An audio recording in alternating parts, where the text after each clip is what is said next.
있습니다. 지난 시간에 저희가 그 계시록 14장을 하면서 그 계시록 14장에서 이제 그 영존하는 복음에 대한 얘기를 드렸습니다. 14장 7절에서 영존하는 복음이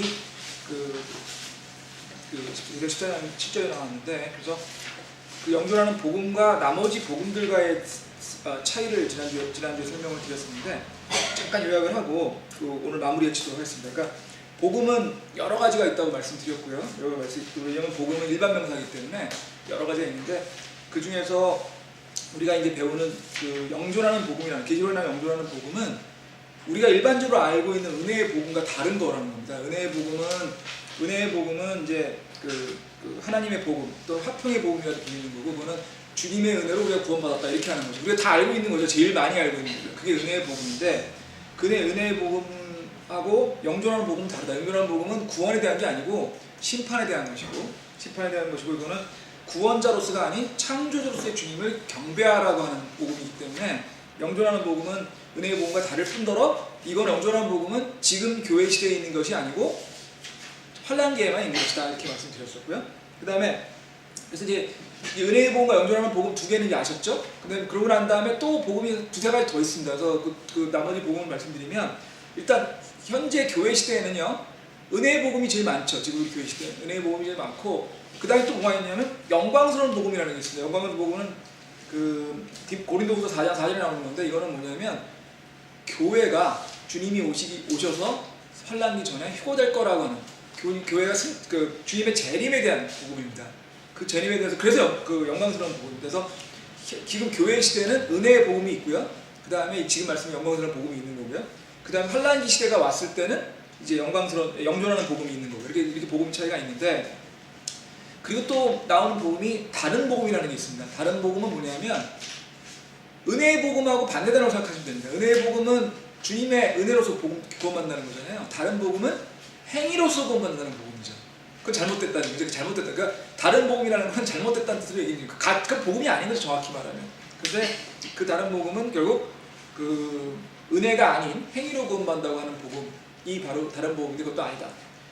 그 다음에 이제 오늘 지난 시간에 조금 하다가 이제 다 끝나지 못해 왕국의 복음이 있는데요. 보통 왕국은 얘기 저희가 많이 했었죠. 왕국 많이 했었는데, 왕국의 복음이라고 하는 거는 천년왕국이 온다는 얘기입니다. 천년왕국이 와서 천년왕국이 옴으로써 주님이 이 땅에서 통치하실 거다고 하는 그 복음이 왕국의 복음인데, 그 왕국의 복음은 그러니까 언제 있었냐면 주님이 초림했을 때 있었고요. 초림했을 때 당연히 있었죠. 초림했을 때 주님이 그 천년왕국이 올 거라, 그러니까 주님의 왕국이 올 거라는 얘기를 했을 때 그때 왕국의 복음이 있었던 거고요. 그래서 그 당시에 이제 왕국의 복음이 있다가, 이제 그 대환란기에 또 왕국의 복음이 있죠. 대환란기에. 왜냐하면 대환란기는 진짜 대환란기 끝나고 나면은 천년왕국 오니까. 그래서 그 시대순으로 보면 이렇게 됩니다. 처음에 왕국의 복음이 있었고요. 그 다음에 주님 초림 끝날 때까지 왕국의 복음이 있었고요. 그 왕국의 복음 다음에 이제 교회 시대에는 은혜의 복음하고 영광스러운 복음이 있고요. 그 다음에 환란기가 되게 되면 어떻게 되냐면, 환란기에 다시 왕국의 복음이 다시 옵니다. 그 다음에 환란기 맨 마지막에 영존하는 복음이라고 해서 심판의 복음이 있는 거죠. 이렇게 복음이 아니라 그렇게 시간 순서대로 복음자가 있다고 말씀드리는데, 여기서 왕국의 복음을 조금 더 설명을 드리려고 하면 마태복음 24장 14절 잠깐 보실래요? 마태복음 24장 14절 몇 번 했던 거긴 한데 다시 한번 그 말씀드리는 게 중요할 것 같아요. 마태복음 24장 14절에 보시면, 왕국의 이 복음이 모든 민족들에게 증거가 되기 위해 온 세상에 선포되리니 그때야 끝이 오리라. 지금 이 얘기하고 있습니다. 지금 요 구절이 어떤 맥락에서 나오고 있냐면요, 요거는 주님이 올리브산에서 지금 말씀하시고 있는 거고요. 사실은 세상의 종말에 대한 표적을 얘기하고 계신 거거든요. 그래서 이 왕국의 복음 이 얘기를 하실 때 이 상황은 어디에 대한 얘기를 하고 있는 상황이냐면 환란기에 대한 상황입니다. 지금 주님은 무슨 얘기를 하고 계시는 거냐면, 환란기가 됐을 때, 환란기 끝이 됐을 경우에 왕국의 복음이 증거가 되고 나서, 그게 다 증거가 되고 나면 환란기가 끝나고 천년왕국이 올 것이다, 이 얘기를 하시는 겁니다. 보세요. 그 윗글 잠깐 보세요. 24장 11절 보겠습니다. 11절에 보시면, 많은 거짓 대언자가 일어나 많은 사람을 속이며 불법이 성행하여 많은 사람들이 사랑이 식어집니다. 그러나 끝까지 견디는 자 곧 그는 구원을 받으리라. 왕국의 이 복음이 모든 민족에 증거되기 위해 온 세상이 선포되니 그때가 끝이 오지라. 그래서 이 부분이 이제 환란기에 대한 얘기를 하고 있는 건데, 더 명확하게 그 뒤에 보시면 15절에 보시면 환란기가 계속됩니다. 그런즉 대언자 다니엘을 통해 말씀하신 바 황폐하게 하는 가증한 것이 거룩한 것을 너희가 보거든 누구든지 읽는 자는 깨달을지어다. 그때 유대에 있는 자들은 산으로 도망할지어다. 지붕에 있는 자는 자기 집에서 물을 취하여 내려가지 말며 들에 있는 자는 옷을 가지러 돌아가지 말지어다. 그날들에는 아이벤 자들과 젖먹인 자들이 터가 있으려다. 그러나 너희가 도피하는 일이 겨울이나 안식일에 일어나지 않도록 너희는 기도하라. 그때 큰 환란이 있으리니 세상이 시작된 이후로 지금까지 이때까지 그런 환란이 없었고 의외도 없으리라. 지금 15절부터 얘기하시는 걸 보면 명확히 환란기라는 걸 알 수 있지 않습니까? 그죠? 그러니까 이 10절부터 15절까지 얘기를 10절부터 20절까지 얘기를 쭉 읽어보면 지금 주님께서는 올리브산에서 환란기가 왔을 때, 세상의 종말이 왔을 때 어떤 일이 있을까를 얘기하고 계신 거예요. 거기에 지금 왕국의 복음이 있다는 얘기니까 이걸 어떻게 해석을 하셔야 되냐면, 환란기가 와서 환란기에 많은 어려움이 있을 텐데 그 환란기 마지막에 왕국의 복음이 다 전파가 돼서 그 왕국의 복음이 그 천년왕국이 올 거라는 거를 전부 다 모든 사람이 알게 될 때가 되면 그때 주님이 오실 것이다. 그 천년왕국이 올 거다. 주님이 그때 통치하러 오실 거다. 이 얘기를 하는 거거든요. 그런데 제가 왜 이 얘기를 말씀을 드리냐 하면, 이 왕국의 복음을 상당히 많은 교회들이, 특히 신약교회의 많은 교회들, 개신교회들, 뭐 더 멀리 갈 것도 없이 한국에 있는 많은 교회들이 이 복음을 은혜의 복음으로 착각을 합니다. 그러니까 그래서 어떻게 설명을 하냐면, 주님의 복음, 주님이 은혜로 구원된다는 복음을 온 지구상에 알려야만 주님이 오신다고 얘기한다는 거죠. 그게 잘못됐다는 겁니다. 제가 자꾸 얘기 드리지만 잘못됐다. 그렇게 되면 큰 문제를 일으키게 됩니다. 그 얘기는 뭐냐면, 주님이 재림하시는 거를 우리가 결정하는 겁니다. 그죠? 우리가 복음을 정해 오시는 거 아닙니까? 그게 아니라는 거죠. 주님이 재림하신다는 주님만 하신다고 그랬거든요. 하느님만 하신다고 그랬습니다. 그런 얘기 있을 수가 없는. 그러니까 이 왕국의 복음은 절대로 은혜의 복음이랑 헷갈려 하시면 안 됩니다. 근데 물론 이걸 은혜의 복음이랑 헷갈려셔가지고 복음을 전파하는데 열심히 하시는 그 자체가 나쁜 건 아닌데, 이 왕국의 복음이 은혜의 복음이라고 해서 주님한테 복음을 은혜의 복음을 전파하면 주님이 오신다고 얘기하시면 안 된다는 얘기를 드리는 거고요. 근데 이런 얘기를 드리면, 오늘 제가 드리고 싶은 얘기는 이런 얘기를 드리면은 많은 개신교 목사님들, 특히 뭐 개신교 목사님들뿐만 아니라 교회 다니시는 분들이 이렇게 얘기를 하십니다. 야, 이 땅에 왕국이 오신다는 얘기가 그게 믿어지냐? 주님이 통치하시는 이 땅에 주님이 이 땅을 직접 통치하는 게 이게 말이 되는 소리냐, 솔직히. 진짜 우리가 죽고 나서 구원받아서 셋째 하늘에 가서 주님과 있는 그런 천국에 간다는 거는 믿을 수 있는데, 뭐 죽은 다음이니까 이 땅에 우리가 살아있는 동안에 이 땅에 주님이 오셔가지고 아니면 죽었다가 우리가 다 주님한테 부활해가지고 이 땅에 주님 직접 내려오셔가지고 미국이나 한국이나 일본 같은, 중국 같은 그런 나라를 만드시고 주님이 직접 통치하신다? 야, 그건 좀 심한 거 아니냐? 그걸 어떻게 믿냐? 그리고 그게 성경에 어디 나오냐 제대로 라고 얘기를 많이 하세요. 사실은 천년왕국을 안 믿는 거죠. 제가 천년왕국에 대한 얘기 드리면서 말씀드렸죠. 무천년설이 있고 전천년설이 있고 여러 가지 말씀이 있을 때, 저희는 이제 전천년설을 믿고 있는데, 이제 소위 말하는 무천년설을 믿는 분들이죠. 무천년설이 요즘에 가장 많이 믿는 믿음 중에 하나입니다. 그러니까 천년왕국은 없다는 건데, 그러니까 당연 다 믿겠는데 이 땅에 와서 주님이 직접 통치하실 거다? 에이, 그건 좀 심하지, 이 얘기인 거죠. 그래서 오늘은 왕국에 대한 얘기는 여러 번 말씀드렸지만, 공부를 했지만, 저희가 왕국이 성경에 얼마나 여러 번 명확히 나와 있는지, 그리고 그 왕국은 주님이 통치하는 왕국이, 주님이 이 땅에서 통치하는 왕국을 얘기하고 있는 건지를 말씀드리려고 합니다. 여러분 이 얘기 많이 들으시죠? 유대인들이 메시아를 기다렸다는 얘기 많이 들으시죠? 메시아를 많이 기다리셨고, 그러니까 여러분들 인터넷 같은 데서요, 기독교를 한번 쳐보세요. 기독교를 치셔보시면 인터넷 백과사전이 뜹니다. 위키피디아 같은 게 뜹니다. 그러면 기독교를 믿지 않는 사람들이 썼을 수도 있겠지만, 우리가 믿는 믿음을 다른 사람들이 어떻게 생각하는지에 대한 요약이 나와 있는데요. 그런 게 중에 그런 설명을 읽다 보면 이런 얘기가 나옵니다. 유대교 신앙에서 유대인들이 메시아를 믿었다는 겁니다. 메시아를 믿어서 메시아 신앙이 있었던 것하고 이제 연결이 되어 있다. 뭐 이런 설명들이 나옵니다. 그 얘기는 뭐냐면, 유대인들이 자기들을 구원할 수 있는 메시아가 이 땅에 올 거를 믿었다는 얘기죠. 근데 정작 도대체 어디서 그런 얘기가 있는지에 대해서는 구절들이 별로 없습니다. 그래서 사실 우리 모두 다 유대인이 메시아를 믿었다는데 뭔 소리지? 뭐 얘기하는지 잘 모를 때가 많이 있습니다. 사실은 저희가 성경 공부를 지금까지 해오는 과정에서 몇 번 언급이 있었습니다. 그렇지만 그것이 유대인이 믿던 메시아라고까지 생각을 안 할 수도 있습니다. 그래서 오늘은 그런 걸 좀 말씀드릴게요. 구약에는 특히 그 유대인들이 믿으면은요, 사람의 아들에 대해서 나중에 따로 말씀드릴게요. 유대인을 구제할 구세주가 이 땅에 사람으로 오셔서 통치할 거라고 하는 얘기들이 많이 나옵니다. 제일 많이 나오는 게요, 다니엘서에 나옵니다. 다니엘서 7장 보시겠습니다. 다니엘서가 계시록이랑 얼마나 많이 연결되는 여러 번 말씀드렸죠. 다니엘서 7장에 보시면요, 7장에 13절 보시겠습니다. 13절.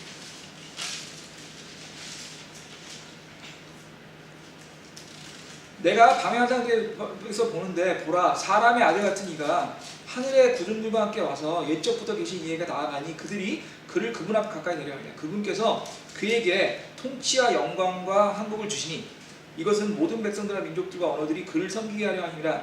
그의 통치는 영존하는 통치요 없어지지 아니할 통치며 그의 왕국은 멸망하지 아니할 왕국이라.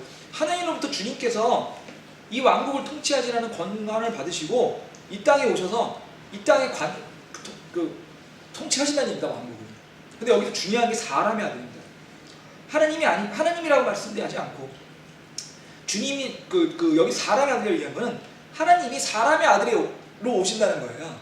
사람으로 오신다는 거예요. 사람으로. 그러니까 이걸 정리하면 14절 정리하면 뭐냐면 사람으로 오는 메시아가 오셔서 이 땅에 그분이 직접 통치하실 건데 그 통치하는 권능은 누가 주시는 거냐? 주님이 직접 주실 것이다. 그러고 이 땅에 통치하실 것이다. 이 얘기입니다. 이 땅에 왕국이 올 거라는 얘기죠. 통치하시는 왕국이 올 거라는 얘기죠. 44절, 45절 잠깐 보실게요.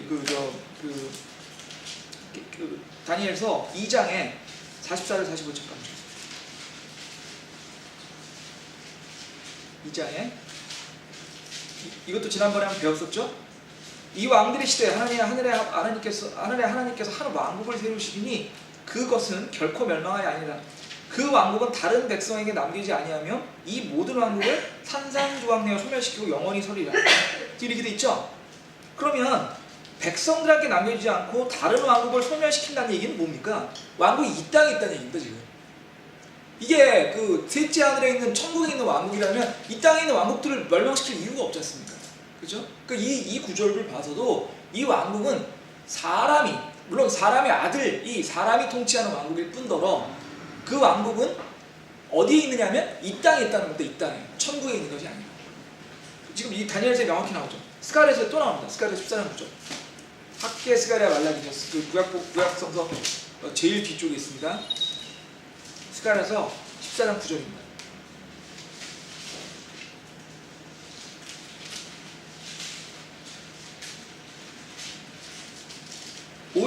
주께서 온 땅을 다스리는 왕이 되시니 그날에는 한 주만 계시며 그분의 이름도 하나만 있으리라. 주님께서 이 땅을 다스리는 왕으로 오신다는 얘기죠. 그죠? 이 땅입니다. 이 땅. 자꾸 얘기 드리면 이 땅입니다. 지금 이 땅 오늘 구약 얘기했습니다. 그러니까 구약 성경을 열심히 믿고 있던 유대인들은요, 이 땅에 사람의 아들, 사람으로 오는 메시아가 이 땅을 통치하는 왕국이 있을 거라고 알았을까요? 몰랐을까요? 알았던 거죠. 그래서 그걸 기대하고 있습니다. 그래서 누가복음 2장 25절을 겁니다. 누가복음 2장 25절.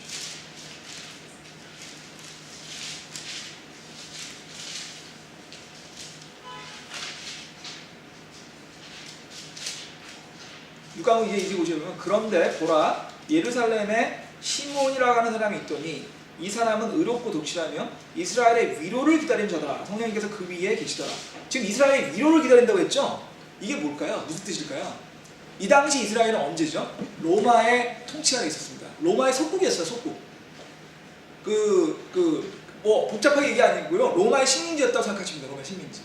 물론 유대인을 통치하는 사람은 유대인이 헤롯 왕이나 이런 유대인들이 있었지만 그 사람은 누가 임명하고 누가 보호해줬냐면 로마가 보호해줬습니다. 그러니까 결국 이건 로마의 속국, 식민지였거든요. 그러니까 유대인이 직접 통치하는 나라가 아니었어요.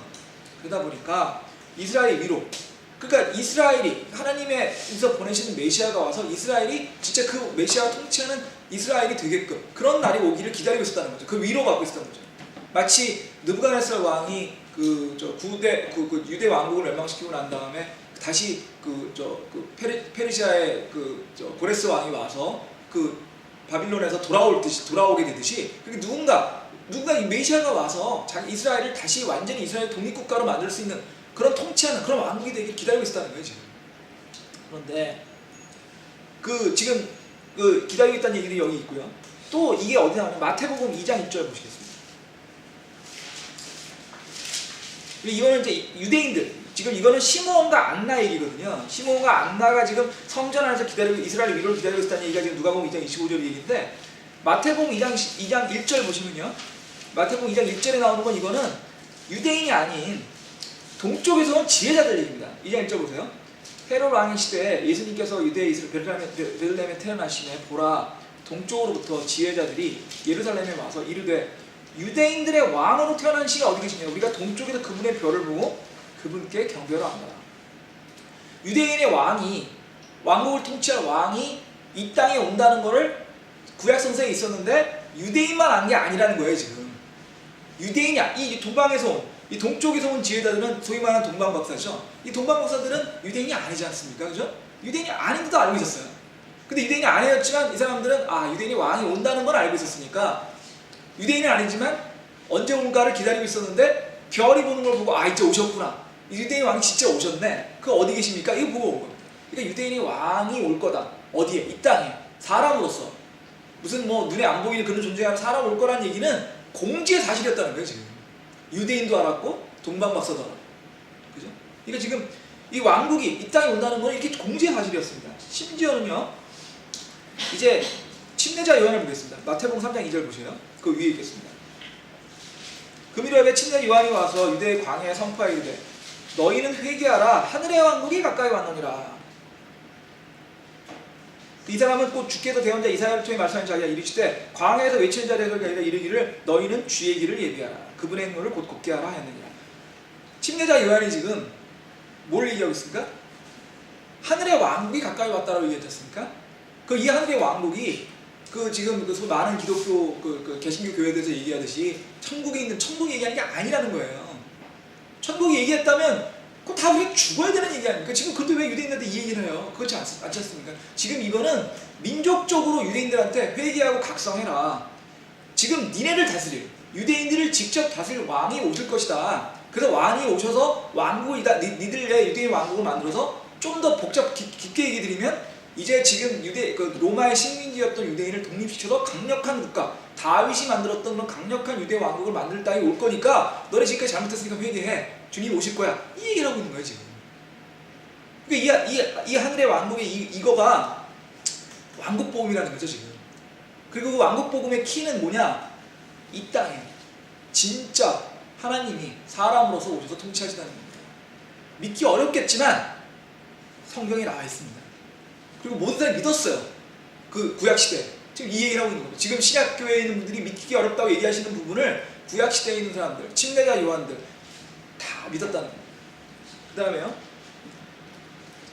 마태복음 3장, 3장 3절을 아까 제가 얘기 드렸고요. 그 다음에 그래서 지금 침례자 요한이요, 이렇게 얘기를 하고 난 다음에 11장 3절 보시겠습니다. 마태복음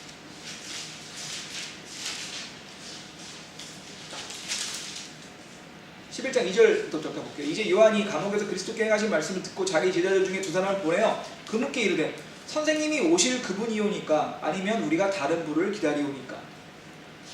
지금 침례자 요한이 침례자 요한은 감옥에 갇혀 있습니다. 그러니까 자기가 못 가니까 자기 제자들을 보내서 주님한테 보냈습니다. 보내가지고 뭐라고 물어보죠? 우리가 왕국을 기다리고 있었는데 왕국이 올 건데 주님이 그 왕국을 다스리니 왕이십니까? 왕이십니까?로 물어보는 거예요 지금. 그러니까 주님이 이 땅을 지으시는 진정한 왕이시고 그분이 만드신 왕국이 지금 우리가 기다리는 게 맞습니까? 메시아십니까? 이렇게 물어보는 거예요 지금. 이거 전부 천국 얘기 아닙니다 지금. 그죠? 그 다음에요, 그래서 이 왕국일 경우에, 이 메시아 왕국일 경우에 주님께서요, 예수님께서 초림하셨을 때 많은 병을 고쳐주셨죠. 그 병자들 많이 고쳐주시고 또 뭐 귀신 들린 사람들 쫓아내셨지 않습니까? 그것들이 우리 영혼의 구원을 위한 거라고 생각하십니까? 아니에요. 우리 영혼을 구원해가지고 우리가 죽은 다음에 천국 가고 그 영생을 얻기 위해서 하신 거 아닙니다. 주님께서 유대인들한테 그렇게 많은 자 해주신 거는 메시아 왕국이 이 땅에 오는 거기 위해서 주님께서 증거를 보여주신 거에 불과합니다. 주님께서는 메시아 왕국이 이 땅에 올 거고 본인이 메시아라는 걸 증거하신 거예요. 사람들 가르쳐 고치는 거였어요. 우리 구원은 상관없습니다. 우리가 영혼 구원을 얘기하신 게 아니에요 지금.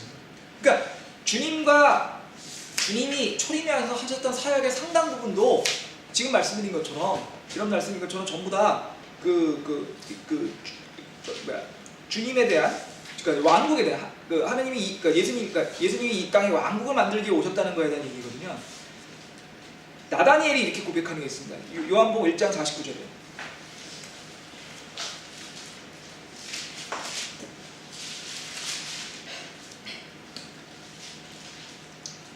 나다니엘이 그분께 응답하여 이르되 랍비여 선생님은 하나님의 아들이시여 선생님은 이스라엘의 왕이로소이다 하네. 나다니엘이 지금 뭐라고 얘기했죠? 주님한테 주님이 이스라엘 왕이시라는 겁니다. 지금 주님이 이스라엘 왕이시죠. 근데 여기서 주님이 부인하지 않으세요. 주님이 이렇게 얘기하는데 부인하지 않으십니다. 왜? 주님이 왕으로 오신 거니까. 그 다음에요 이렇게 주님께서 여기 오셔가지고 왕국이 오셨다는 얘기를 계속 하시고 계신데요. 그러다 보니까 침례자 요한하고 나다니엘도 주님이 왕국을 통치하시기 위해서 왕국을 하기 위해 오셨다고 믿으신 거죠. 근데 여기서 그치지 않습니다. 주님의 제자들도요, 주님이 이 땅에 왕국을 만들어 오신 걸로 알고 믿었습니다. 어디냐면요, 마가복음 10장 35절 잠깐 주세요.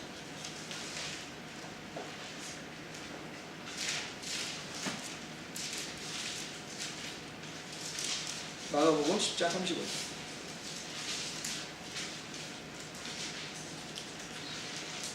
이 마가복음 10장에 있는 요 구절들이 지금 뭐냐면요, 뭐를 얘기하냐면 제자들이요, 주님이 왕국을 만드시게 되면은 누가 주님한테 가장 가까이 갈 수 있느냐, 그러니까 쉽게 얘기해서 자기들 중에 누가 제일 세지느냐, 왕국을 만든 권력이 제일 세지냐, 이거 얘기하고 있는 겁니다. 보세요.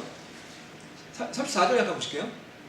33절. 그분께서 가버나움에 이르러 집에 계실 때 그들에게 부르시되 너희가 길에서 무슨 일로 서로 논쟁하였나 하셨느냐. 그들이 잠잠하니 이는 그들이 길에서 누가 가장 큰 자인지 알고 자기들끼리 논쟁하였기 때문이라.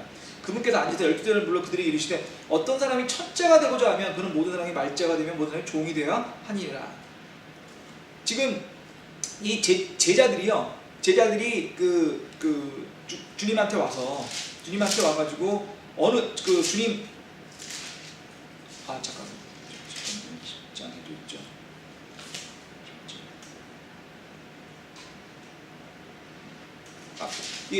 여기 지금 방금 읽은 게 제가 죄송합니다. 9장 33절부터 읽었고요. 10장 잠깐 보실게요. 10장 마가복음 10장 33절에 보시면 10장 35절 보실래요? 세베대의 아들 야고보와 요한이 그분에 나와 이르되 선생님이 우리가 무엇을 원하는지 선생님께 우리를 위해 그걸 해주시기 원하옵나이다. 그분께서 그들에게 이르시되 내가 너희를 위해 무엇을 해주기 원하느냐. 그들이 그분께 이르되 선생님의 영광 가운데서 우리가 하나는 선생님 오른편에 하나는 선생님 왼편에 앉게 허락하옵소서. 이게요 9장 34절부터 35절에 있는 내용이라 10장 35절부터 37절에 있는 내용이 비슷하게 연결됩니다. 그죠? 뭐냐면 제자들이요, 주님이 왕국을 세웠을 때 누가 거기서 센 권력을 갖느냐 갖고 다투고 있어요. 야고보와 요한은 대놓고 주님이 그 권력을 가지게 되면, 주님이 왕국을 만드시게 되면 저희를 제일 높이 써주십시오라고 얘기하고 있습니다. 지금 그 얘기는 뭐냐면 천국에 가서 주님 우리가 죽고 난 다음에 천국 가가지고 우리를 높이 해줘, 이 얘기 아니에요. 지금 주님께서 이 땅에 왕국을 만드실 테니까 직접 그 왕국을 만드시면 저희한테 권력을 좀 주십시오, 이 얘기하는 겁니다. 지금 이해되시죠? 그러니까 지금 정리해 보겠습니다. 고대 구약의 그리스도인들, 유대인들도 왕국이 이 땅에 온다는 거 알았고요. 그 동방에서 온 동방 박사들, 지혜자들도 그렇게 알았고요. 침례자 요한도 그렇게 알았고요. 아까 시므온과 안나도 그렇게 알았고요. 그 다음에 예수의 제자들도 그렇게 알았던 겁니다. 전부 다 같은 얘기입니다. 지금 그 다음에요 또 어떻게 했냐면 요한복음 6장 15절 보시면요. 이 얘기에 대해서 주님이 어떻게 답을 하시냐면 마태복음 20장 23절을 보시면요. 마태복음 20장 23절.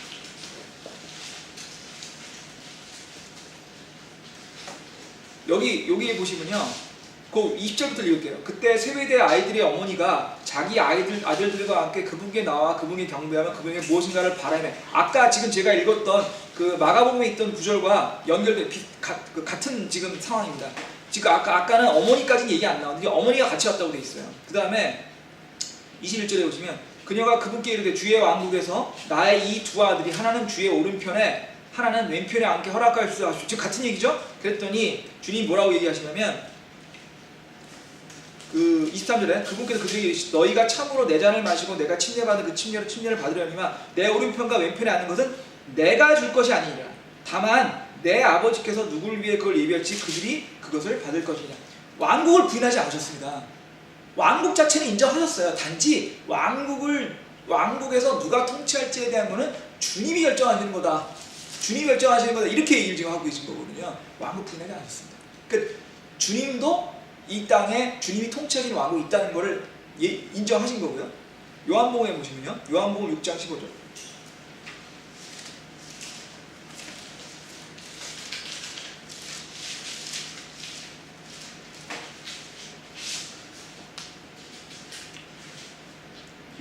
그러므로 그들이 와서 자기를 억지로 데려다가 왕으로 삼으려는 걸 예수님께 아시고 다시 혼자 산으로 나아가시라. 지금 요한복음 6장 15절은 어떤 맥락이냐면요. 오병이어의 기적 아시죠? 그 5개 그 빵과 그 두 물고기, 그 오병이의 기적 직후입니다. 그 기적을 다 본 거예요. 모든 군중이. 얼마나 고향이 됐겠습니까, 군중들이. 야, 이거 진짜 우리가 믿고 있던, 정말 우리가 바라고 있고 기대하고 있던 그 왕이 오셨구나 라고 믿었게 된 거죠. 그러다 보니까 그 자리에서 모든 군중들이 주님을 왕으로 만들려고 하는 거예요. 근데 주님이 그걸 지금 피하시고 계신 겁니다. 왜 피하시냐면 통치권은 사람으로부터 오는 게 아니거든요. 주님한테 오는 거니까. 사람들이 주님을 왕으로 세운다고 해서 주님이 왕이 되시는 게 아니에요. 주님은 하나님이 통치하시라고 하는 시점이 될 때 왕을 되시는 거니까 사람에 따라 움직일 수 없기 때문에 지금 피하신 겁니다. 그 다음에요. 그럼에도 불구하고 주님이 왕국이 오실 거라고, 그 왕국을 통치할 왕이라는 것, 당장 지금 왕으로 통치하지는 않겠지만 그 왕으로 오신 거라는 거는 부인하지 않으세요. 계속. 요한복음 12장 12절 보겠습니다.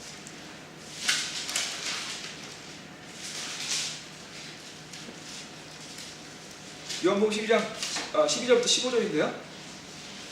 그 다음날 명절에 온 많은 사람들이 예수님께서 예루살렘에 오신다는 말을 듣고 종려나무 가지를 가지고 그분을 맞으러 나가서 외치되 호산나 찬송하려다 주의 이름으로 오시는 이스라엘의 왕이여 하더라. 예수님께서 한 어린 나귀를 보시고 그 위에 타시니 그는 기록된 바 시온에 따라 두려워하지 말라. 보라 내 왕이 임하시되 낙이 새끼 위에 앉아 임하시는가 함과 같더라. 지금 군중들이 호산나라고 해가지고 주님을 찬송하려다 지금 얘기하고 있거든요. 그 주님을 왕으로 지금 받아들이고 있거든요. 왕으로. 그런데 주님이 이거에 대해서 아무런 반박을 안 하셨어요. 왕이라는 걸 인정하셨어요. 지금 주님도. 마태복음 27장 30절에 보시면 십자가에 처형될 때 주님은 뭘로 처형되셨냐면 유다인들의 왕이라고 처형됐습니다. 마태복음 27장 30절 보시면요. 오늘 좀 구절이 많죠. 오늘도 이게 성경에서 왕국이 어떻게 설명되는지 말씀드리다 보니까 구절을 좀 많이 찾고 있습니다. 마태복음 27장 37절.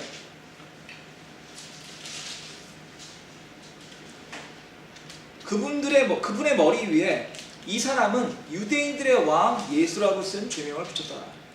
로마 사람들도 또 이 유대인 주님을 처형하려고 했던 그 사람들도 주님이 유대인의 왕이라고 얘기하는 겁니다. 지금. 물론 하나님의 아들로서 그 진짜 왕국이 올 거라는 것까지 믿지 못했겠지만 유대인의 왕으로 오셨다는 걸 믿고 있는 거예요 지금. 그래서 이거에 대해서 주님께서 빌라도하고 대화하는 장면이 나옵니다. 요한복음 18장 33절 보시면요. 요한복음 18장 33절.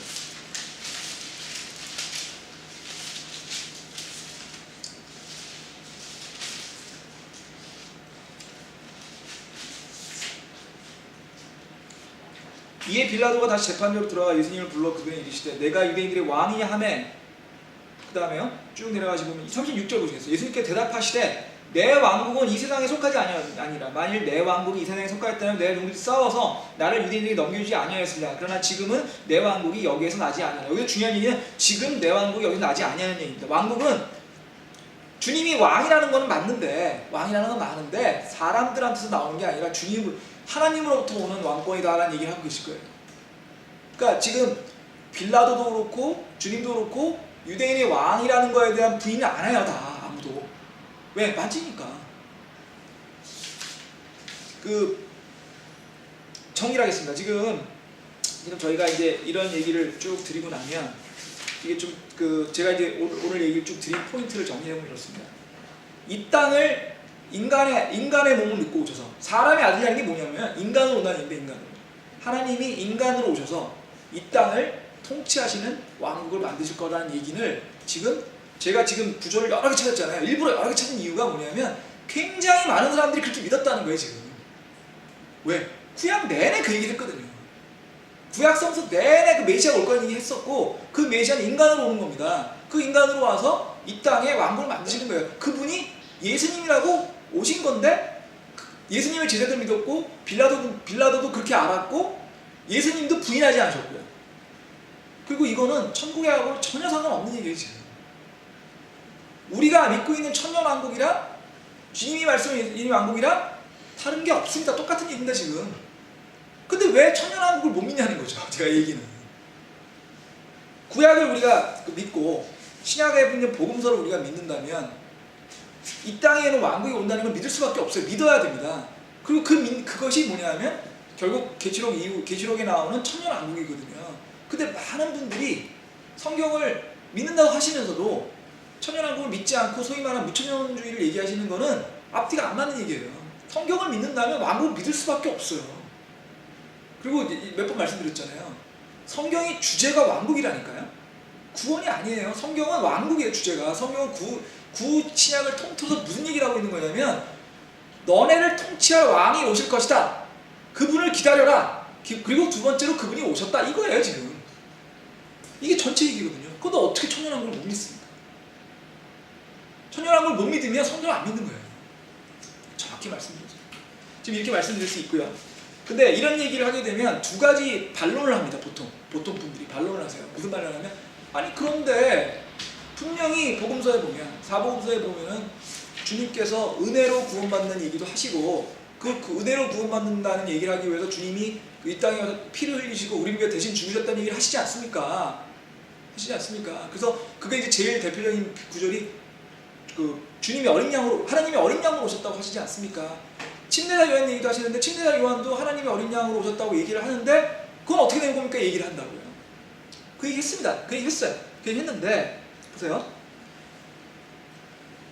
그 세상의 죄를 없애지면 하나님 어린 양이라는 얘기를 사도 요한도 했고요.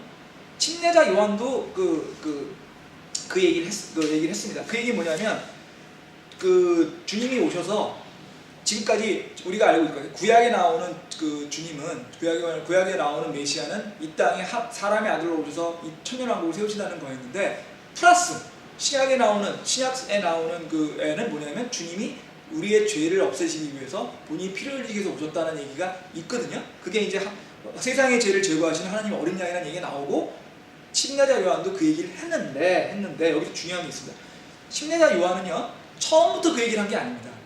침례자 요한은 원래 하늘의 왕국, 그러니까 천년왕국, 그 왕국의 복음만을 얘기를 하고 있어요. 지금 사실 그 하나님 세상의 죄를 제거하신 하나님 어린 양이라는 게 은혜의 복음 얘기잖아요. 은혜의 복음. 주님이 은혜로서 우리를 구원하시겠다 오는 그 얘기라는 건데 침례자 요한은 원래 왕국의 복음만 하다가 나중에 깨닫게 됩니다. 나중에 이분이 왕국을 이 땅에 오는 천년왕국을 하실 수 있는 분으로 오실 뿐더러 우리 죄를 또 없애시기로도 오셨구나. 그러니까 왕국의 복음뿐만 아니라 은혜의 복음까지도 있다는 얘기를 침례자 요한이 나중에 알게 됩니다. 언제 알게 되냐면요. 침례자 요한이 주님을 침례하시잖아요. 주님께서 침례자 요한한테 가서 침례를 받으시잖아요. 또 두 번째로 광야에 가가지고 주님이 사탄의 유혹을 받으십니다. 그 이후에 침례자 요한이 알게 됩니다. 침례자 요한이 자기 입으로 얘기합니다. 자기가 나중에 깨달았다고. 어떻게 되어 있냐면요, 요한복음 1장 32절 보세요.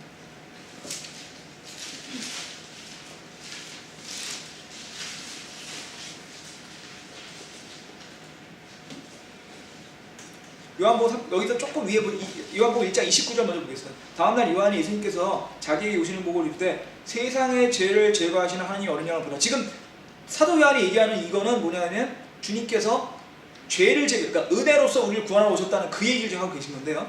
32절부터 볼게요. 요한이 또 증언 이르되 내가 봄에 성령께서 비둘기와 같이 하늘로부터 내려가 그분 위에 머물렀더라. 내가 그분을 알지 못하였으나 나를 보내어 죄송합니다. 여기 이 요한은 침례자 요한이죠 다.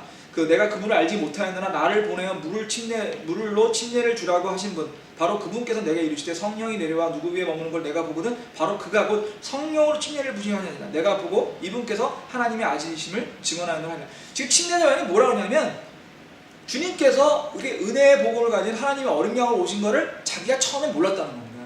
33절에 보세요. 내가 그분을 알지 못하였느라. 몰랐다는 게 자기는 그럴 거예요. 몰랐는데 자기가 나중에 깨달았다는 거죠. 침례자 요한 자체도.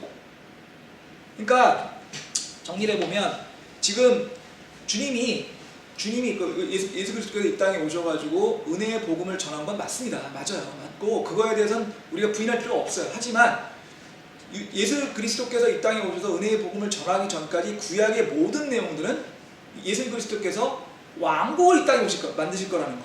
메시아가 왕국을 할 때 왕국의 복음을 얘기하고 있었다는 거죠.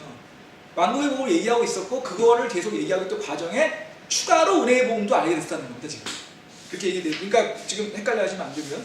그 다음 또 하나 말씀드릴게요. 또 하나 말씀드리면 또 하나 이제 이런 얘기를 하면 천년왕국 얘기를 하게 되면은 또 많은 교회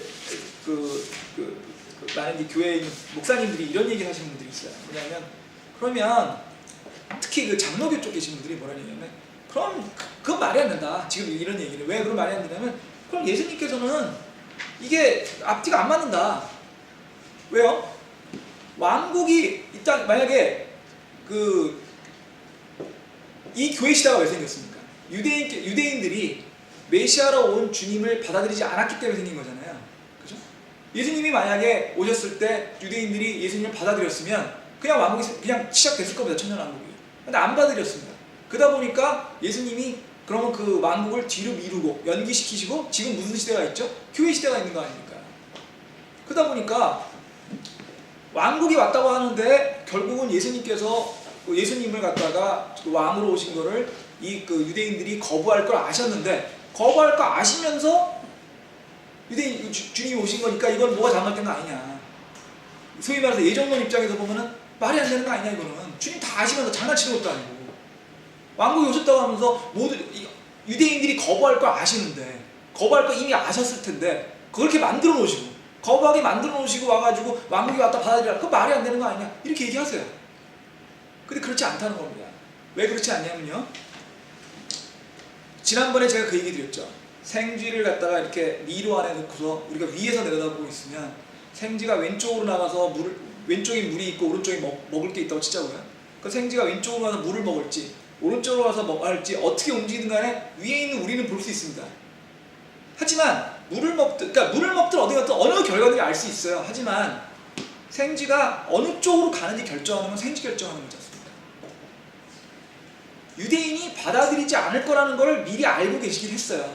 하지만 받아들이거나 받아들이지 않거나에 대한 결정은 주님이 하신 게 아니고 유대인들이 결정한 겁니다. 우리가 생쥐를 내려다보듯이. 그러니까 주님은 미리 아시긴 합니다. 왜냐하면 전지전능하시니까. 하지만 미리 아신다고 해서 모든 결정이 우리한테 없는 게 아니에요. 결정 우리가 하는 겁니다. 그래서 주님께서는, 그러니까 저는 이렇게 생각했습니다. 이게 이해가 좀 어려우실 것 같아서 다시 한번 말씀드리면, 지금 우리가 살고 있는 세대는요, 그러니까 이 얘기는 그냥 제가 저의 이해를 위해서 얘기 드리는 겁니다. 제가 이렇게 이해했다는 얘기 드리는 거예요. 여러분들이 이렇게 이해하셔라는 얘기보다는 또 이렇게 성경에 맞아서 이렇게 설명한 책도 없습니다. 그러니까 제 생각입니다. 이거는 물리학에 보면요, 평행우주론이라는 게 있습니다. 평행우주론이 뭐냐면은 우리가 지금 이런 쪽으로 가 있는 방향으로 미래가, 그러니까 지금 현재 살고 있는데 만약에 과거에 우리가 다른 의사결정을 했다면 그렇지 않은 쪽으로의 우주도 있을 것이다. 그러니까 우주가 아주 무한대 있다는 얘기죠. 예를 들면 제가 우리 집사람이랑 결혼해서 우리 애들이 있는 그런 세상에 살고 있잖아요. 근데 만약에 제가 우리 집사람이랑 결혼을 안 하고 결혼을 안 했더라면 완전히 미혼으로 살았다면 우리 애들이 없을 거라면 그런 우주도 있을 것이다. 그렇게 평행에서 우주가 있다. 그 수많은 우주 중에 우리는 한 우주에 살 뿐이다. 이게 평행 우주론이에요.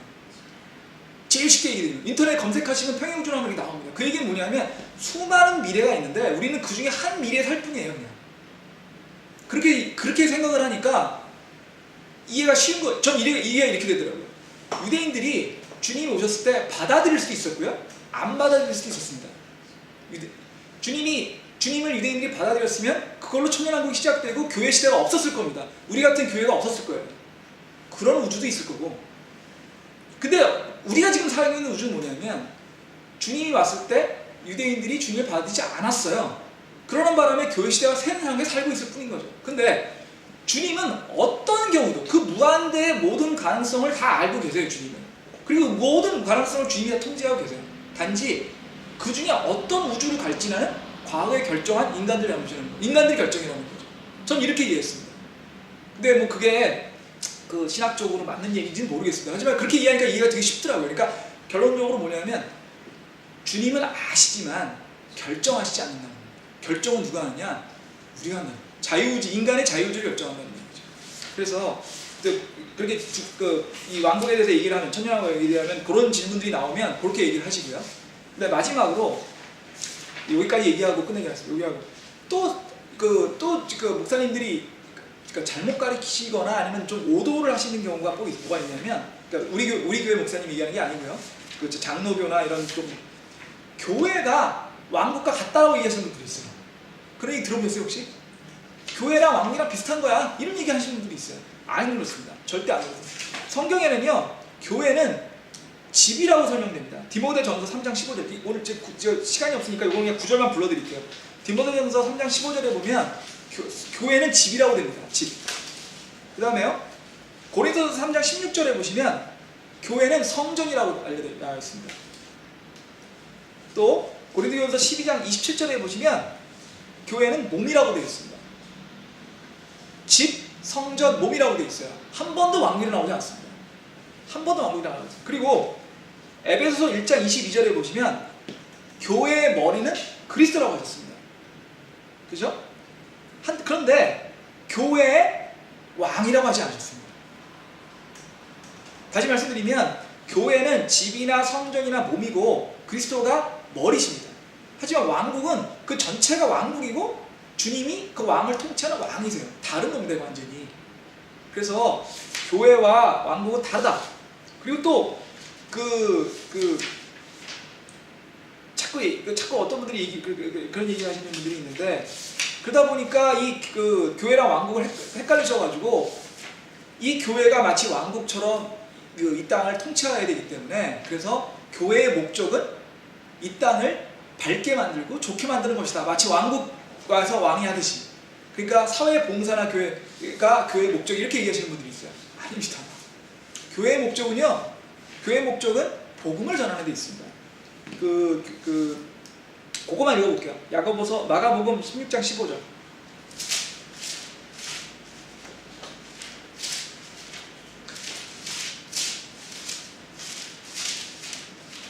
마가복음 16장 15절에 보시면요.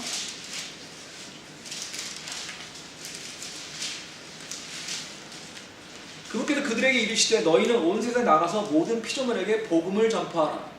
믿고 진리를 받는 구원을 받으려면 믿지 않는 자는 정죄를 받으라. 교회의 목적은 사회 봉사가 아니고요. 왜? 왕국이 아니니까 교회의 목적은 복음 전파였습니다. 교회는 왕국이 아닙니다. 자, 이제 정리하겠습니다. 그러면 왕국의 복음과 은혜의 복음은 다른 거 이해하셨죠?